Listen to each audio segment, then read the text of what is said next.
Thy faith has saved thee. Go in peace. So if we go back, here we already have a Pharisee. And the Pharisees were the strictest sect of all the people, the rulers and the Jewish rulers. And he invited Jesus to dine with him. His name was Simon. And this parable here is a good paragraph, a parable. I keep saying paragraph. A parable about love and forgiveness, also with the right attitude. So Jesus sat and meet the Pharisee's house. In verse 37, 38, the woman coming in, she had ointment.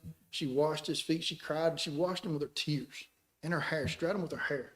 This is a very personable thing she's doing, which Simon, he was worried about everything else, not just taking care of Christ like he's supposed to. So,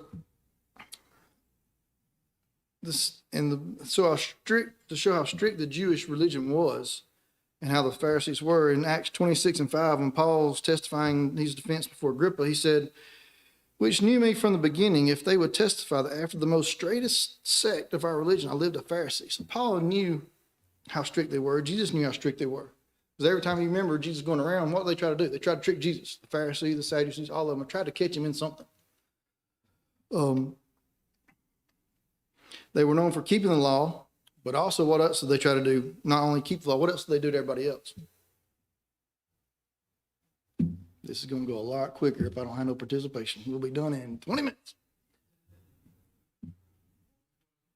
What all the Pharisees knew the law well, but what all did they do once they knew the law? They could quote the law, they could repeat the law, but what else did they do? Okay, they expect you to live by it, they didn't self-depend. What else did they do?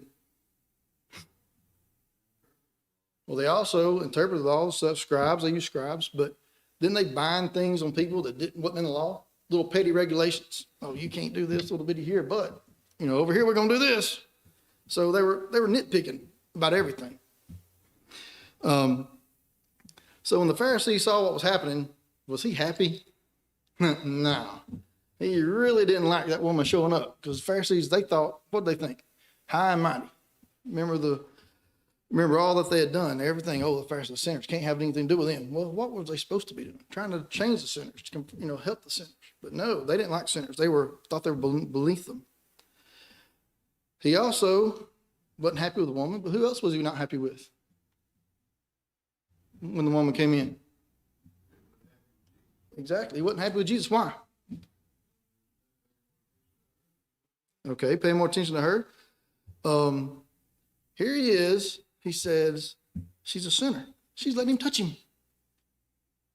What? No. He's thinking, whoa, he's trying to treat this woman like she's got the plague. Back up. No.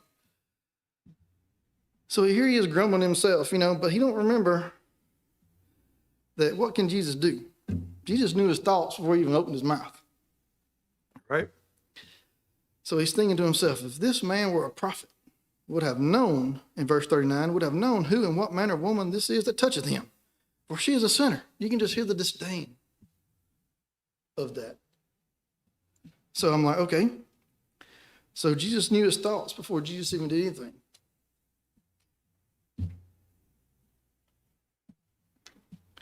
So, and Jesus answered him saying, Simon, I have somewhat to say unto thee. So he already knew what he was going to say. He already knew what Simon was going to say.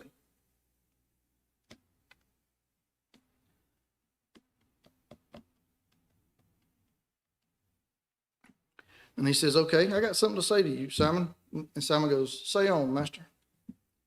He goes, okay. There's where he goes into the parable. There was a certain creditor which had two debtors, in verses 40 and 42. The one owed 500 pence, the other 50, and when they had nothing to pay, he frankly forgave them both. Tell me, therefore, which of them loved him most? Verses 40 through 42. So Simon thought a minute, and what did he say? On this question, Simon answered right, did he not? Simon knew the word. He knew what he answered. He answered him correctly. That it was the one who had forgiven the most would love him the most. Okay. Then Jesus lets us know the true meaning of what he was saying to Simon. Coming up again, he says, okay, you said you answered right. Jesus says, told Simon he answered right. So he turned to the woman, and what did he say? Simon, seest, in verses 44 through 48, it says, Simon, seest thou this woman? I entered into thine house, thou gavest me no water for my feet, but she washed my feet with tears and wiped them with the hairs of her head. Thou gavest me no kiss, but this woman, since the time I came in, has not ceased to kiss my feet. My head with oil thou didst not anoint, but this woman hath anointed my feet with ointment. Wherefore I say unto thee, her sins, which are many, are forgiven, for she loved much. But to whom little is forgiven, the same loveth little. And he said, and to her thy sins are forgiven. So here he is. She come in. Simon didn't offer him anything. Didn't offer any water to wash his feet. You know, over there, they didn't take baths every day. You know, they walked. What they do? What they wear? They wore sandals. Didn't wear hiking boots. Didn't wear tennis shoes. They wore sandals. Their feet were dirty, tired of walking. They come in. He didn't offer him no feet, which is a trust. It was a custom. So the Pharisees that knew the law and knew all the customs, that tried to bind everything on everybody, he skipped one of the biggest customs they had of washing the feet. So he didn't wash Christ's feet. He didn't anoint him with oil. You know, he mentioned about anointing the head. Why do they do that? Probably to help with a little bit of if you're going to eat with somebody and, you know, people don't bathe all the time, it's hot and sweaty. Kind of a little bit of a nice aroma while you're sitting at the table, right? Didn't anoint his head. Didn't anoint the feet. But this woman, not only did she anoint her feet and wash his feet, what did she use? Did she ask for a bucket of water? No. What did she use first? Tears. She was so sorrowful and wept so heavily, she was able to wash feet with tears. So she knew exactly who Jesus was before him.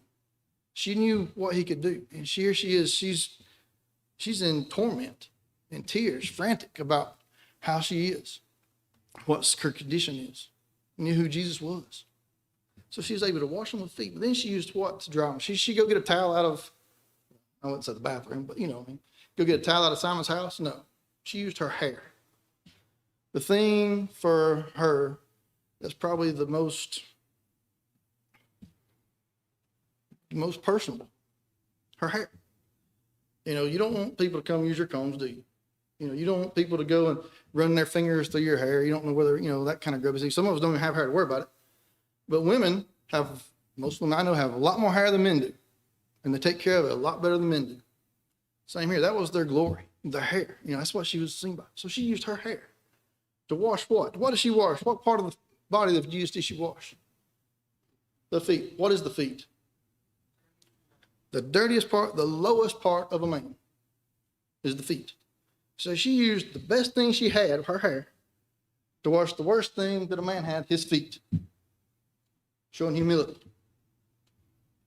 Showing attitude. That's how we should be. You know, here he is, and what Simon do? Ooh, you don't need to be associating with her. She's a sinner. Well, all the Old Testament prophecies had what? Told him what he was going to come to do, did he not? He's going to come to seek and save that which was lost. Well, if she's a sinner, don't you think he needs to be having something to do with a sinner? If you treat people that way, you know about somebody having sin, they may live in sin, but what good does it do to you or them for you to treat them like they are just filled and not, show love and compassion where you can, not condone their sin, but let them know that you care about their soul. There's no way to do that if you're keeping it at home. Is what was the old saying you're supposed to do? Hate the sin, love the sinner? I mean, how are you going to get across, like you said, how are you going to get across to somebody if you constantly saying, well, I can't go to help them? I know we're supposed to take care of each other first, those in the house, the Lord's house of faith first. But how are you going to get people to come into the household of faith if you don't go to the ones that need the help the most? That's like he's saying here, he forgive them both. But like he said, who do you think loved him more? That's what he was here for. All those, the whole time since time started, that's what God's plan was. Said that he would change. That's not the attitude that we see, Jesus. He helps leading him down a different train of thought on why there needs to be a change. Right. You don't badger it. He helps the problem. I mean, you can sit there and like you see today, somebody says, we have a problem, fix the problem, fix the problem. How can you fix the problem? We don't know what the problem is. We're not told what this woman's sin was. We just know she was a sinner. But Jesus knew. Pharisee didn't know. Simon didn't know, but Jesus knew. He knows everything. Not only did she use her tears, or she thought she did something personable. You know, she used her hair, used her tears, cleaned the feet. But not knowing this woman's financial background, what else did she do? What did she bring with her? And it even says a box of alabaster, an expensive box of alabaster. You know, I don't know how much alabaster would cost, but to me, it sounds like it's going to be like a very high perfume. You know, it's got to be costly. And to use that on his feet when Simon offered nothing, not even the cheapest of the ornaments to rub his feet with, to wash his feet with. I don't know about perfumes. I don't know what the cheap one or the expensive one would be today. I don't know. But she used what she had. And probably it might have been everything she had to bring that expensive box. We don't know. She kissed and washed his feet and anointed him. The woman showed humility before Jesus a lot more than Simon did. Simon, all he did was care about was who she was and who he was. Simon here is more puffed up about showing Jesus who he is than taking care of Jesus' needs. So the attitude he had was a haughty spirit. I'm better than you, stay away. Like y'all mentioned earlier, that's not a way to reach somebody. You've always been, it's always been heard to be a friend, to be a friend. Let's see, was it to get a friend, be a friend? Like this. You got to have compassion to those that need it if you're going to win them over. And Jesus had that compassion because of what she was doing, not because who she was. When Jesus asked the question about who forgiven the most, was he saying that some sins were more insignificant than others? Is that what Jesus is saying here? No. What was he saying?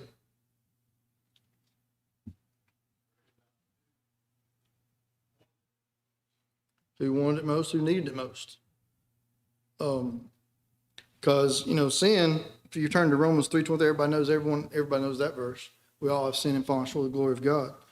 But also, if you look at Romans 3:10, where it says,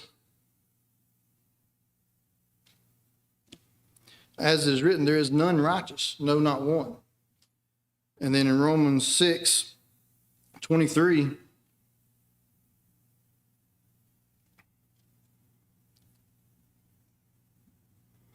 it says, for the wages of sin is death, but the gift of God is eternal life through Jesus Christ our Lord. What had Jesus just done? He told them their sins were forgiven. And he's the only one that can do that. And at the time, because he knew every wages of sin was death. And then if you look, even the Old Testament tells us in Isaiah 64:6,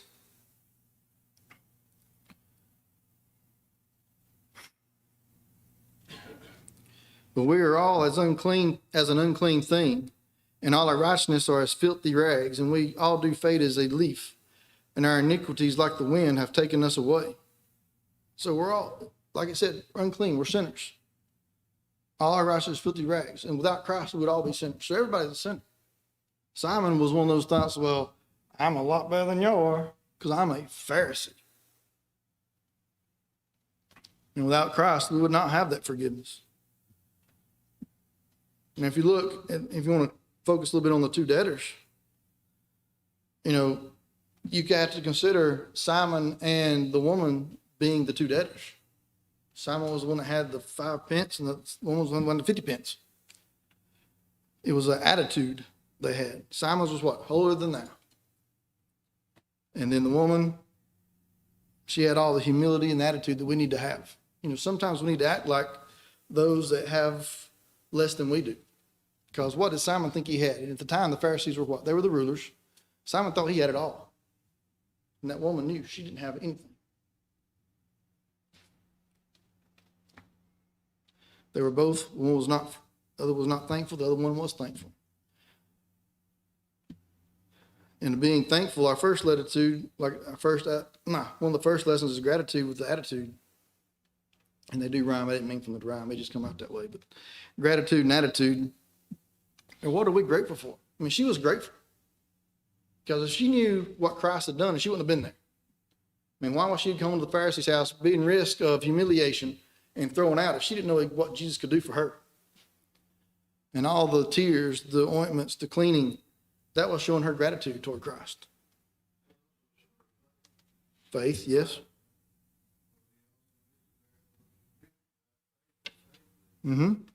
She knew what he could do. That's why she's there. Simon knew, if you remember, go back where it says, if this man were a prophet, and he's the one that had all the scriptures that knowing who was coming to save the world, if this man were a prophet, he even questioned who Christ was at the time. But she knew, and she came to be grateful. What are we grateful for? I mean, she was grateful, so grateful she cried.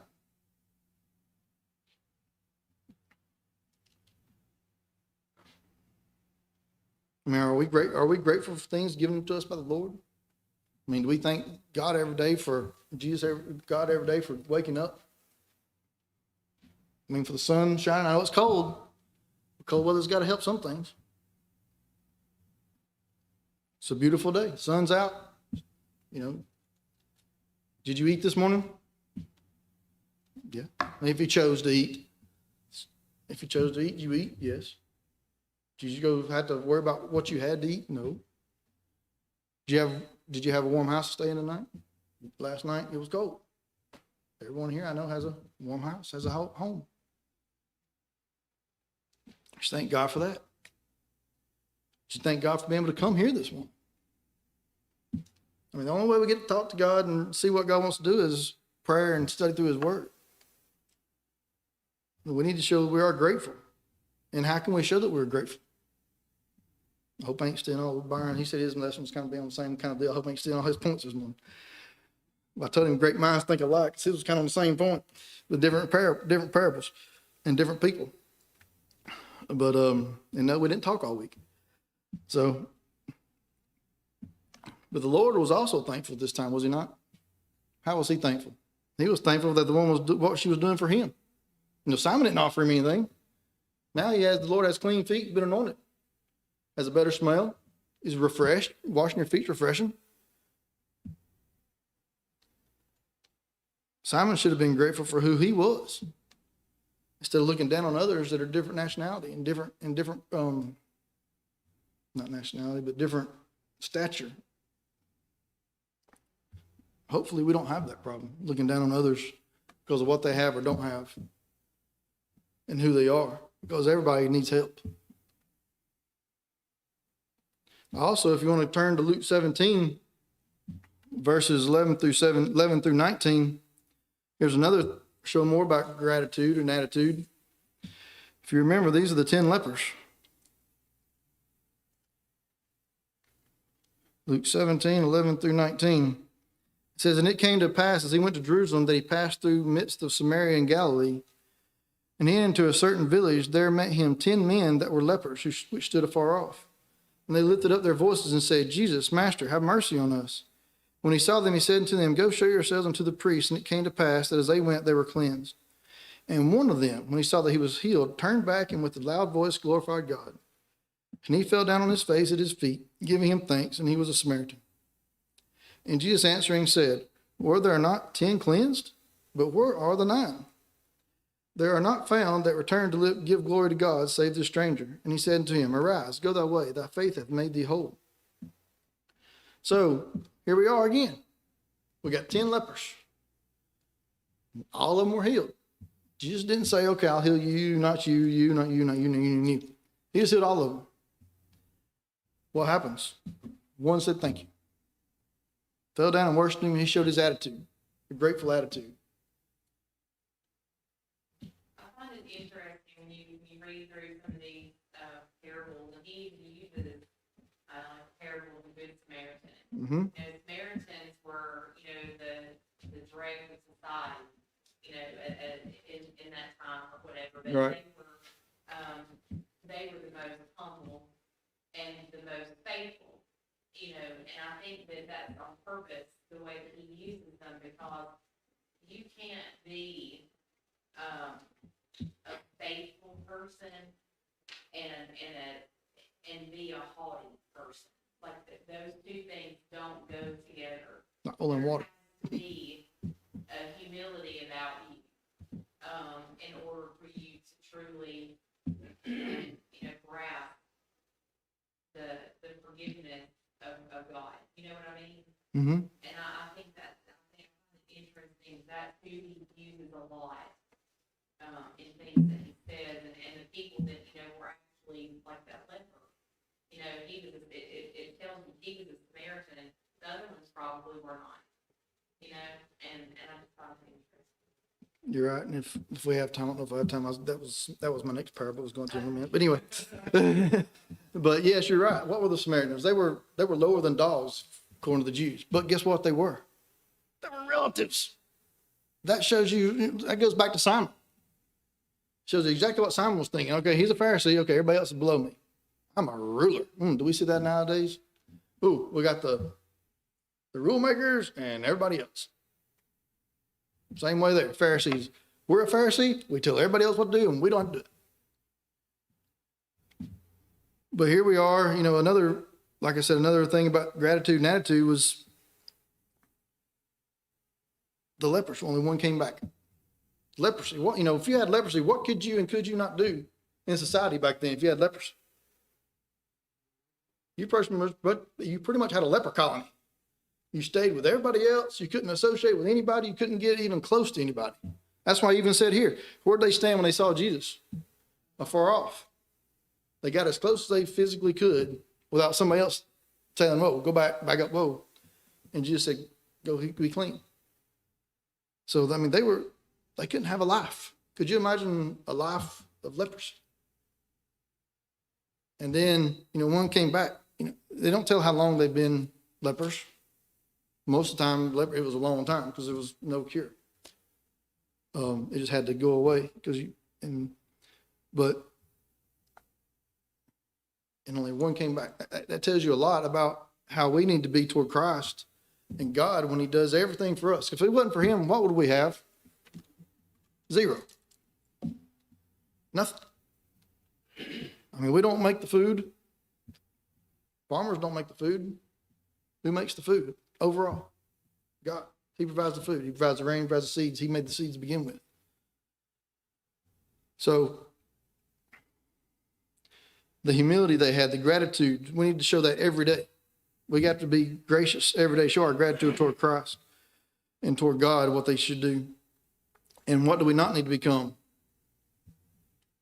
Self-righteous. Our attitude. We have to have the right attitude to have gratitude. I was able to listen to the way the words come out, attitude, gratitude. I was able to go hear at a conference, the guy that helps Coach Saban with the team, the motivational speaker he hires every year.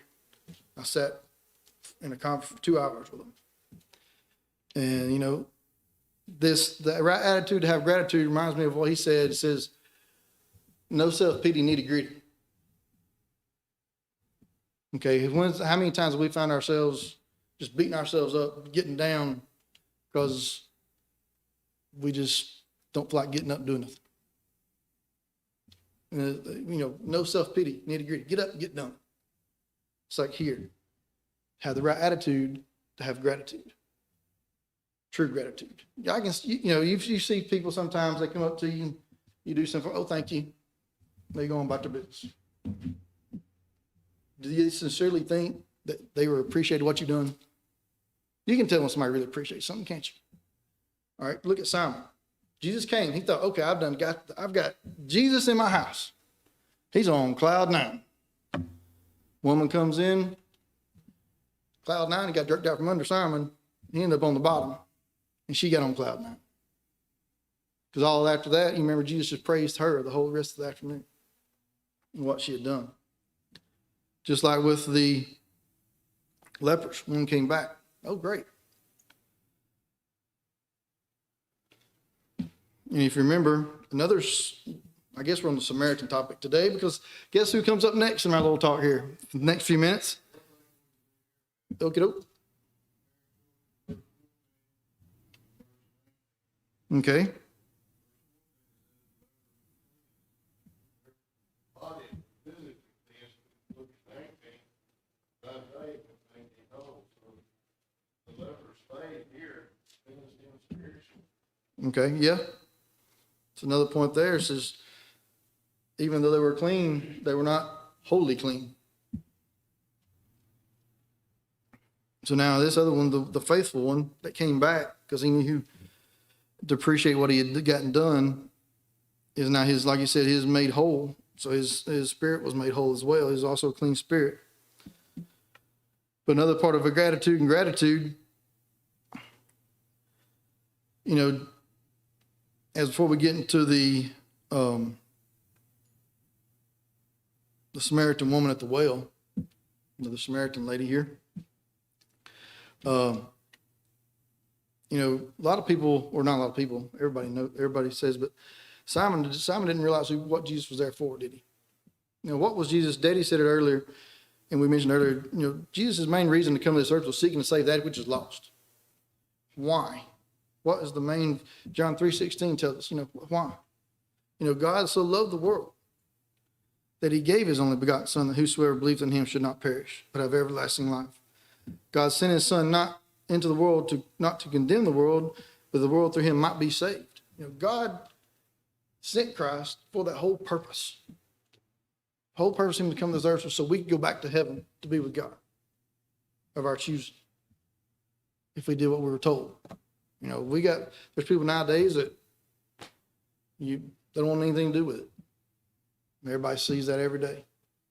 And unfortunately, we've been inundated every day. You can't even watch a commercial nowadays without junk being try to sneak in on you in the background or something. If you watch your commercials close, you'll see what they're trying to sneak in. A lot of this stuff that's not showing gratitude or with the right attitude.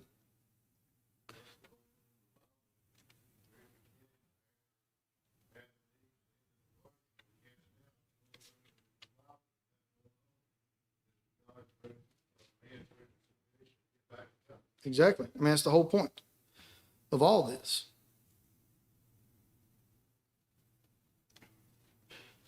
And then, you know, Paul tells us in Romans 5:6-8, for when we were yet without strength, in due time Christ died for the ungodly, for scarcely for a righteous man will one die, yet peradventure for a good man some would even dare to die. But God commendeth his love toward us, in that while we were yet sinners, Christ died for us.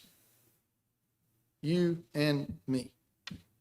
Not just think everybody. Think of it as more personal. You and me. And when something's more personal, you seem like you want to do more about it, do you not? You know, if something you see on the news happens out in California, which is about as far from here as you can get, and still be the United States, Washington State, and then you see, oh, I hate that happened. That town was caught up in this fire and burned everybody's stuff down. You know, you feel for them when you see it on the news. How many times do you remember that story after the news has gone off? Not very much, do you? All right, let's say something happened to one of us. Our house burnt. It's more personal, isn't it? That's when everybody here knows about it. And eventually, you know, the way it's pretty tight-knit, everybody here, it's going to affect everybody here, is it not? So therefore, you know, when something's more personable, it affects you a lot more than just saying, and take that to what Christ died for. He didn't die. He just died for the world. Oh, everybody says, oh, he died for all sins, for everybody. Well, that sounds good, don't it? But will it affect you more if it said he died for you?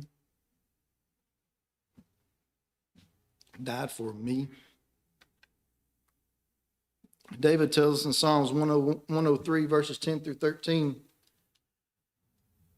says, he hath not dealt with us after our sins, nor rewarded us according to our iniquities. For as the heaven is high above the earth, so great is his mercy toward them that fear him. As far as the east is from the west, so far hath he removed our transgressions from us. Like as a father pitieth his children, so the Lord pitieth them that fear him.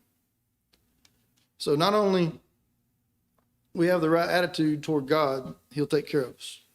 In other words, we do what God tells us to do, he's going to take care of us. But we got to show that graciousness by being gracious to God and showing gratitude. What do? We do what he tells us to do. You know, Jesus said, if you love me, keep my commandments. So if you love somebody, you're going to do what they tell you to do. The way I showed our gratitude is God gives us everything. So what are we supposed to do for somebody else if we can't? We're supposed to help those that are in need. We're supposed to help those that don't have. Those that are hurting, we try to help as best we can. We can't do everything for them. That's what we're taught to do. Because what's the main commandments we're given in the New Testament?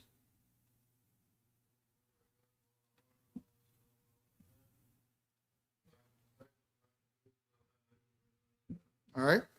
Even with that, you still have to have the right attitude though. Thanks. I'm sorry. Point number 2. Guys, jump the gun, but okay, since you opened that door, which was coming up in a minute, who is my neighbor?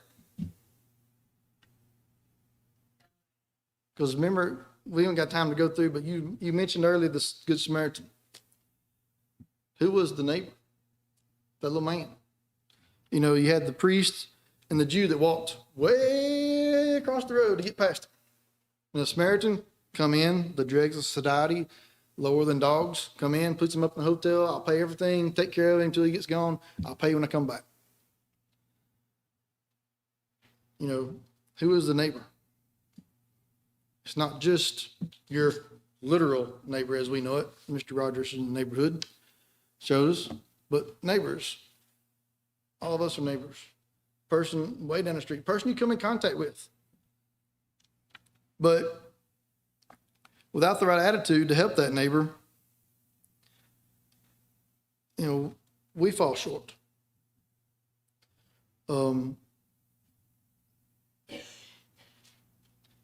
You know, we have to do what we're told to do, and all the, you know, and to help people. If we don't love our neighbor, we're actually sinning and falling short. And that's the only two. That says the whole Bible is based on those two. The whole laws are based on those two things that Daddy just read. Love God with all your heart and soul. Okay, if you love God, are you going to go out and do anything that God says you don't? No. Okay. Everybody says, well, the 10 Commandments, they've already been repeated. You don't need the 10 Commandments anymore. Not with what Daddy just read. Love God with all your heart, soul, mind, strength. If you do that, you're going to do what God tells you to do every day. Okay? Second one, we're on neighbors. Love neighbor as yourself. Okay? If you love yourself, are you going to steal from yourself? No. So you wouldn't steal from your neighbor. That takes care of that commandment. Check that one off. If you love yourself, you're going to kill yourself. You're going to kill your neighbor. So why would you do that? If you love yourself, you're not going to lie about your neighbor. No, false teaching. You're not going to covet. So it all holds down to what? What's behind the love there? Your attitude. Your attitude that you have toward God. Galatians 6:9, we'll read a few of these. Matthew 7:12 says, therefore all things whatsoever you would that men should do to you, do ye even so to them, for this is the law and the prophets. Now, what does that just sound like? The golden rule, Matthew 7:12. Do it again. Therefore, all things whatsoever ye would that men should do to you, do ye even so to them, for this is the law and the prophets.